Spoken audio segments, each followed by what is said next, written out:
If you are watching this video, please subscribe to my channel. So on this video I'm going to show you how are you going to know that the crankshaft for the top cylinder is the correct one for KTM 1190cc. So how do you know that the crankshaft is for the top cylinder? So this is what I want to show you. Look at this cylinder. This is F arrow. So the crankshaft for this one should be the same. You see, this one is inlet F arrow.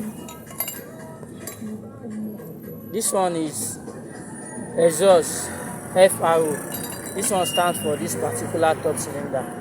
So let me show you how the other one is going to be also. So this is exactly how it's supposed to be.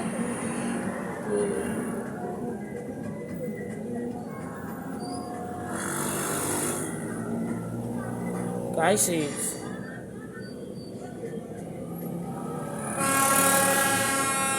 F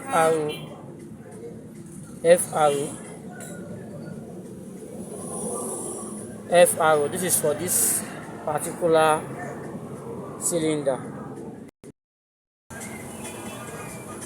Second cylinder, RE. So if it is inlet, it has to be RE inlet. This one stands for here.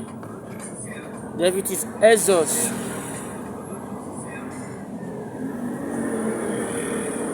you can see RE.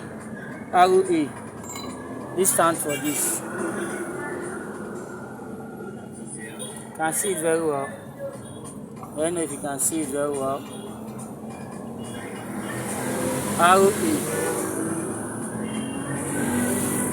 RE. So please subscribe to my channel. Thank you for watching.